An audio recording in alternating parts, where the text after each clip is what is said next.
உடனுக்குடன் நேரலையை பார்த்துக் கொண்டிருக்கிறோம். ஈரோடு மாநகராட்சிக்கு உட்பட்ட மத்திய பேருந்து நிலையம், பன்னீர்செல்வம் பூங்கா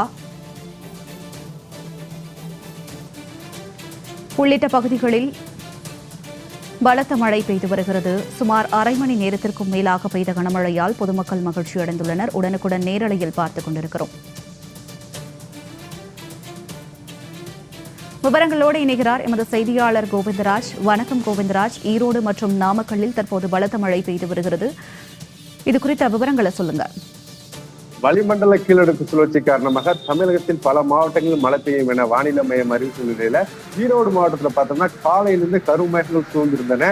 அதனை தொடர்ந்து மழை பெய்ய தொடங்கியது. அதாவது ஈரோடு மாநகராட்சிக்குட்பட்ட பேருந்து நிலையம், பன்னீர்செல்வம் பூங்கா, வீரப்பன் சத்திரம், மாணிக்கம்பாளையம், கருங்கல்பாளையம் உள்ளிட்ட பல்வேறு பகுதியில் லேசான மழை தொடங்கி கனமழை, அதாவது காற்றுடன் கூடிய கனமழை சுமார் ஒரு மணி நேரத்திற்கு மேலாக கொட்டி தீர்த்தது. இந்த கனமழையால் சாலைகளில் வெள்ள நீர் பெருக்கெடுத்து ஓடியது.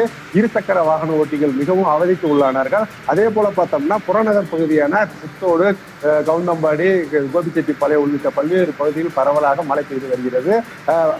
நாமக்கல் மாவட்டத்தை பொறுத்தவரை நாமக்கல் மாநகர் பகுதியில் அவ்வப்போது சாரல் மழை பெய்து வந்தாலும், அதே போல பார்த்தோம்னா புறநகர் பகுதியான குமாரபாளையம், பள்ளிப்பாளையம், வெப்படை உள்ளிட்ட பல்வேறு பகுதிகளில் கனமழை பெய்தது. கனமழை பெய்ததால் கழிவு நீரும் மழை நீரும் சேர்ந்து வெளியேறியதால் பொதுமக்கள் மிகவும் அவதிக்கு உள்ளானார்கள். பள்ளி விடுமுறை முடித்து திரும்ப வரும் மாணவர்களும் மிகவும் அவதிக்கு உள்ளானார்கள். ஜனனி, தங்களுடைய தகவலுக்கு நன்றி கோவிந்தராஜ்.